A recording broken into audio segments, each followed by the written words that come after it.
We were anticipating some headwinds. We were anticipating furloughs and less number of working days and things like that.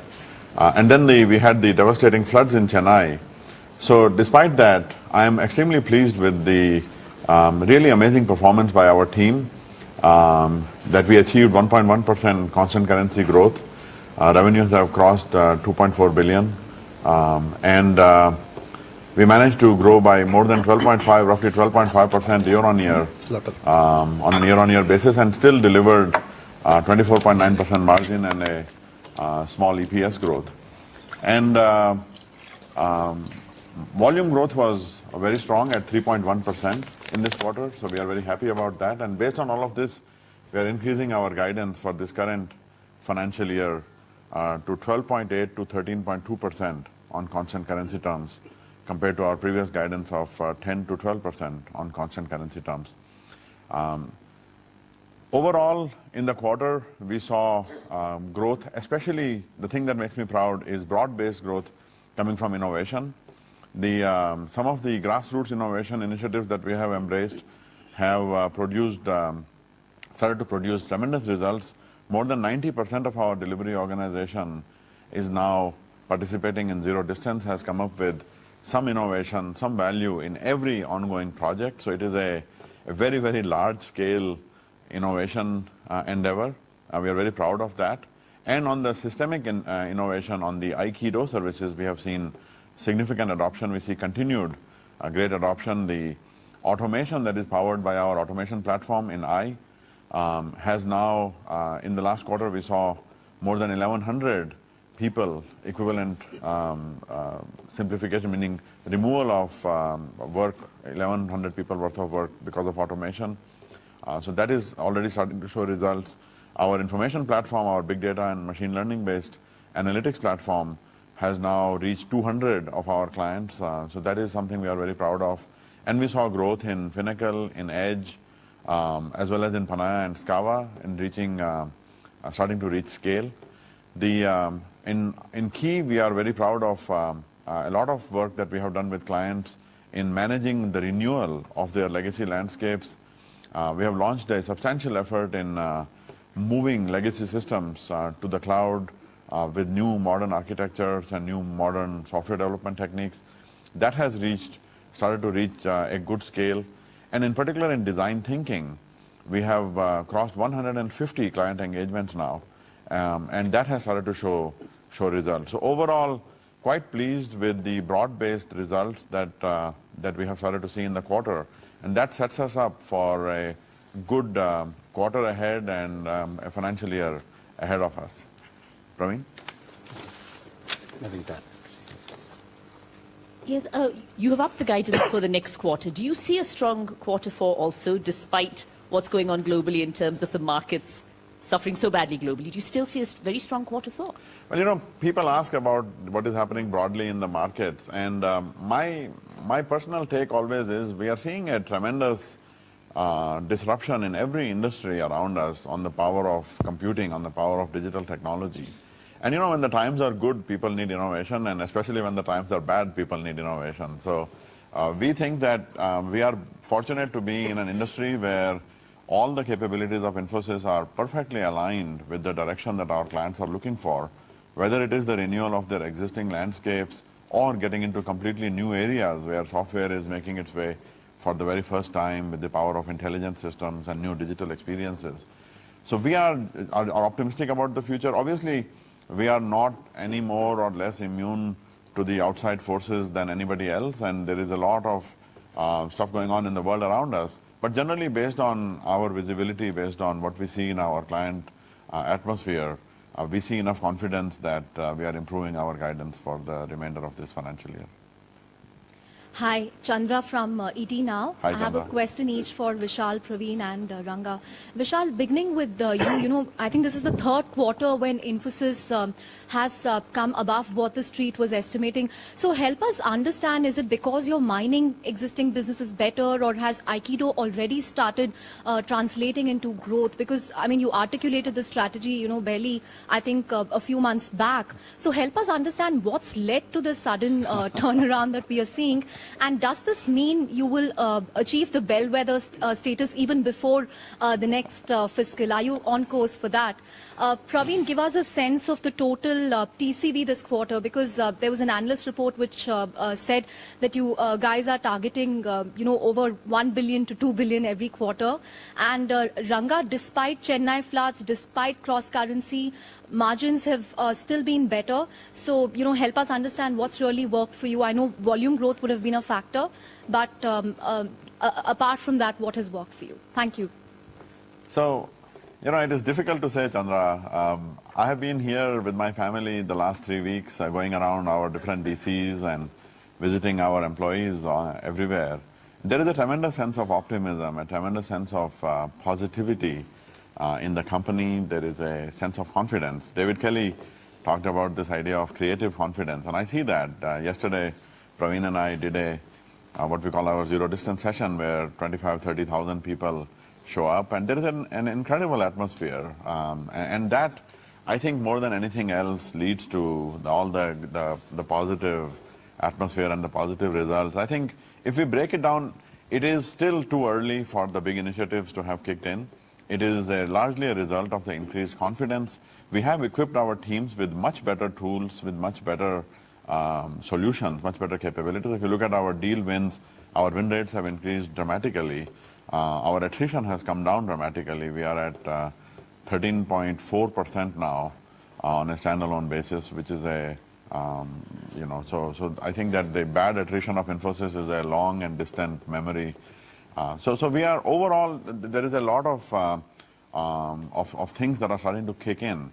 I would say the big contributors are this positive atmosphere, this equipping our teams to win better deals, and delivery excellence, which is now starting to show up in the work that our teams are doing in zero distance. I've been a believer in innovation. I've been in the innovation areas basically my entire adult life. And it is relatively easy for a company of our scale to set up an innovation center and establish a center of excellence with some corner of the world. But to get 90% of the delivery organization to think of themselves as innovators, this is not easy. And I think that is something that our teams have managed to do that has been quite amazing. Aikido is kicking in, and as you can see, every quarter we make sustained progress. We have more than 40 deployments now of our information platform, solving complex big data problems in a breakthrough new way. We have 200 clients now that have embraced this, and 40 are already in production. So this is quite an amazing achievement already.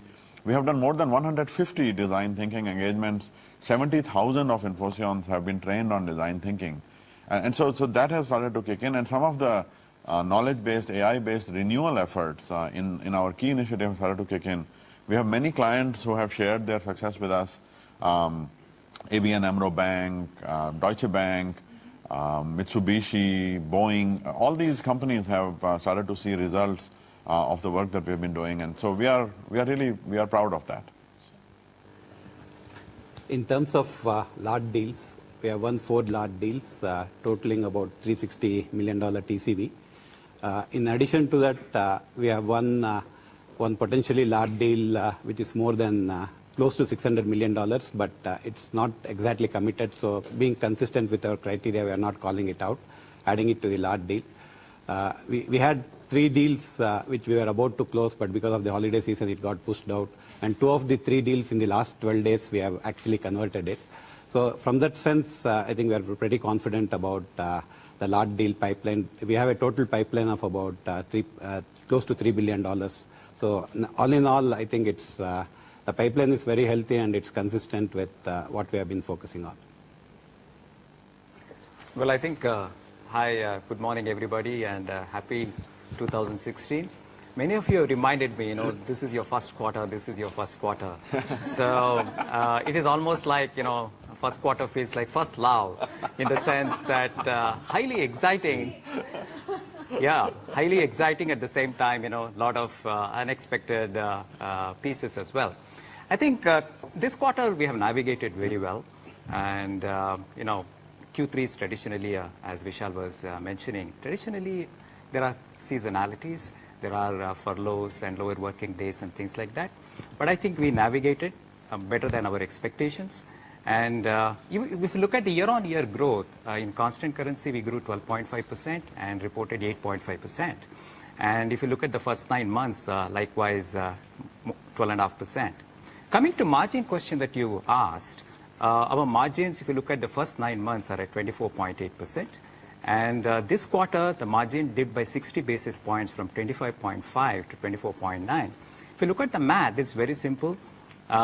The realizations, which came down by 2.5%, contributed to about 1.1% drop, and which was compensated by, to some extent, rupee, as well as the lower variable pay, which kind of compensated that 1.1%. In addition, we had the utilization as well as the Nova consolidation and higher subcon costs for additional 60 basis points. So net, it was 60 basis point drop. But the point to remember is our medium-term outlook on margin continues at 25 plus or minus 1. For the first 9 months, we have done 24.8. And we have levers.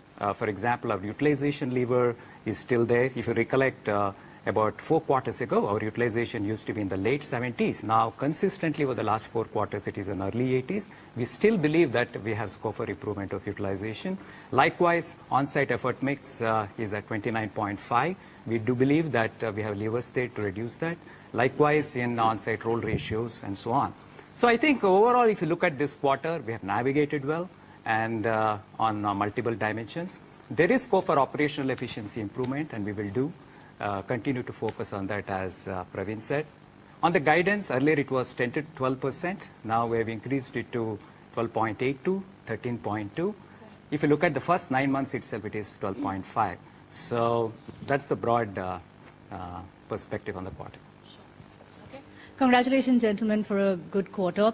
Vishal, I want to understand from you, going ahead, as far as FY17 is concerned, how sustainable is this growth?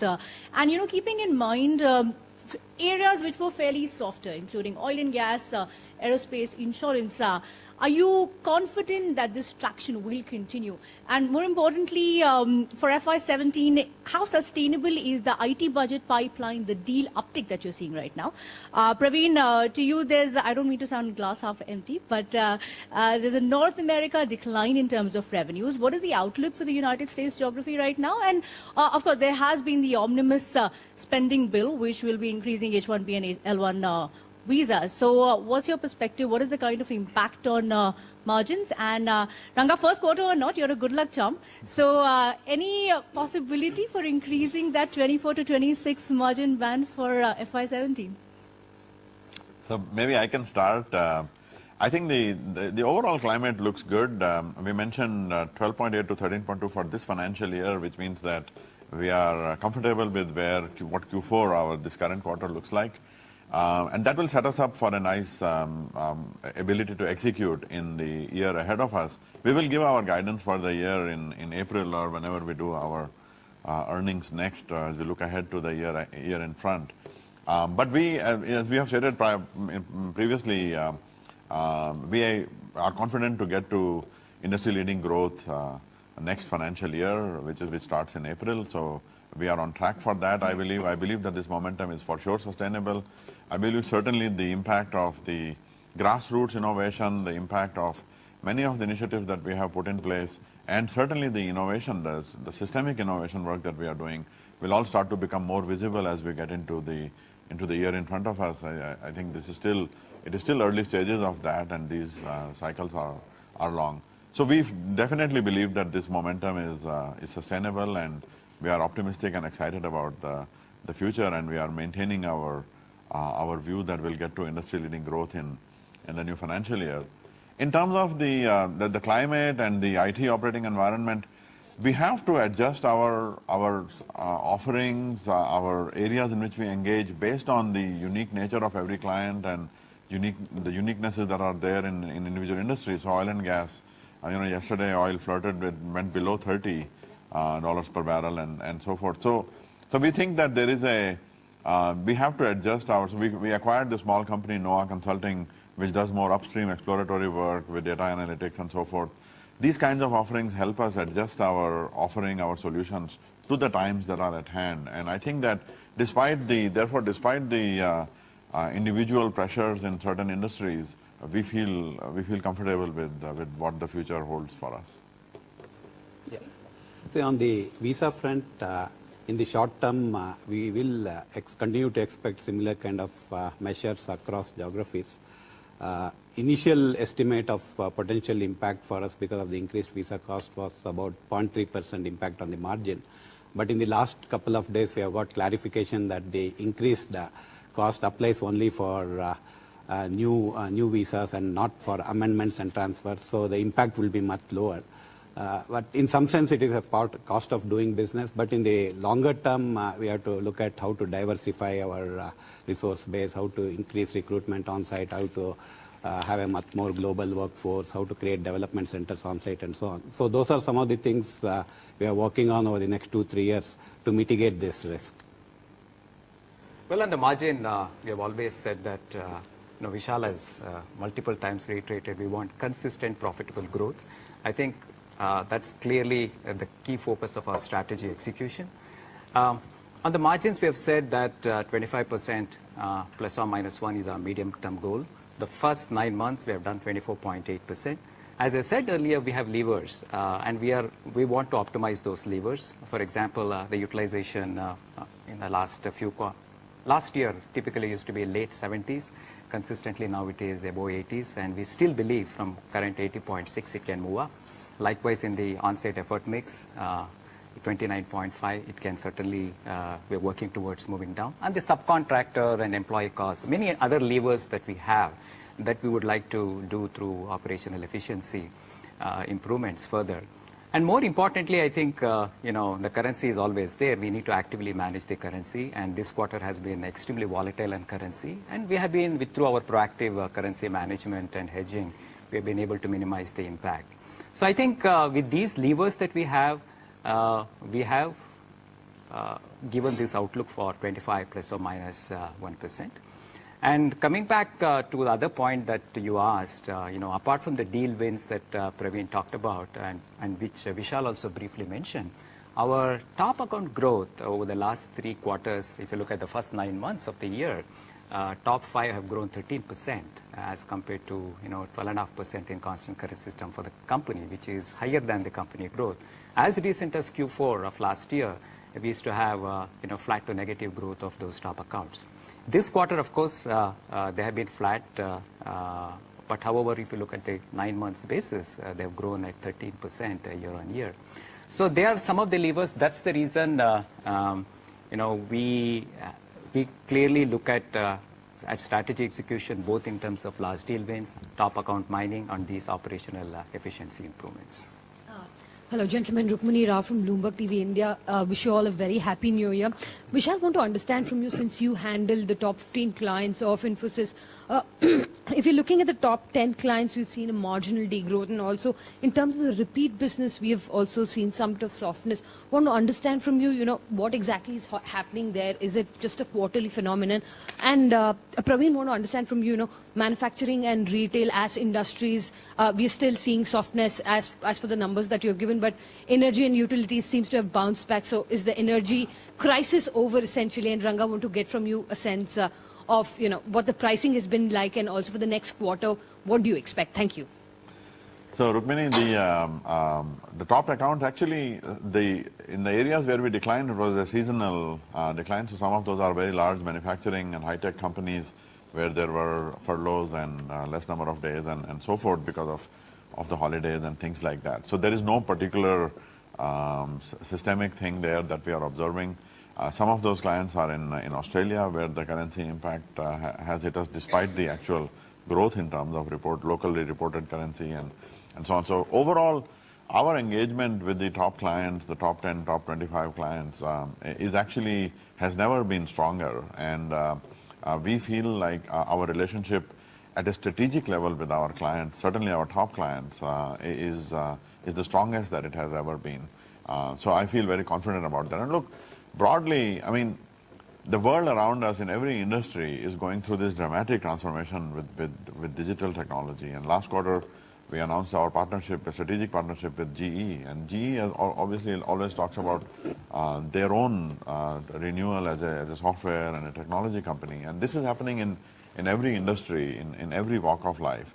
And we at Infosys have the ability, we have the capabilities and the skills and the access to help clients achieve that objective. So in all the uncertainty in the atmosphere around us, in the broader economy around us, I feel very good that we sit in a situation where by and large our ability to achieve our results is in our own hands. It is up to us to execute, and as Ranga and Praveen talked about, we are on our path to doing that.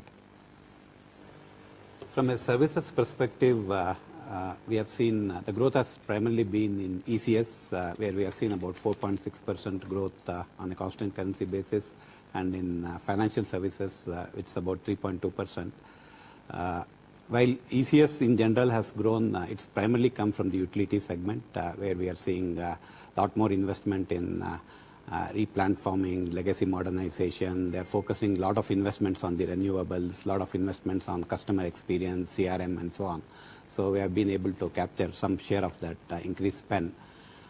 With respect to manufacturing, traditionally Q3 is a weak quarter. Energy is still soft. The oil price, as we saw yesterday, for a period of time, it dropped below $30. We are seeing a fresh wave of cost cutting in the energy space, so we expect energy challenges in the energy to continue or the softness. Telecom is another area, again, another industry which continues to be soft. We are seeing telecom providers focusing a lot more on enterprise, renewing their focus on enterprise business. They are focusing on some of the newer avenues of growth, like over-the-top services, mobile payments, connected devices, and some of the newer avenues. Manufacturing, it's traditionally soft quarter because there's a lot of furloughs in the manufacturing industry. In addition, we had the one-time impact of JCI in Q2. So if we ignore the JCI impact, manufacturing would have been pretty much flat this quarter. So the momentum is, the pipeline is decent in manufacturing, and even if you break down into subsequent sub-verticals, we are seeing good traction in auto. To some extent, aerospace is challenged. We are seeing some softness there. And we are also seeing some softness in the industrials, particularly with exposure to oil, energy, and mining. But retail, again, will continue. We expect some volatility in the retail. It has been a soft quarter. It was marginally down, I think, this quarter. The holiday season was good, but it was driven primarily by more growth on the mobile side and the digital side than on the in-store side. The strong dollar is actually putting a lot of pressure on global retailers in particular. They continue to focus on mobile experience. They are continuing to focus on omni-channel. CPG companies are focusing on simplification of their landscape and so on. The bright star in the horizon is financial services, which is a big thing for us, and we see continued momentum there. The pipeline is pretty strong. We have seen growth both in new accounts as well as new wins in existing accounts. A lot of focus on digital, a lot of focus on regulatory. There's tremendous focus on analytics in terms of understanding client propensity to buying products, understanding client behavior, trying to personalize offerings for individual clients, and so on. So net-net, barring the softness we expect in energy and telecom to continue for some period, the pipeline is decent across the rest of the verticals, with financial services leading from the front. So as we said earlier, I think we have navigated the quarter well on seasonalities and other expected pieces.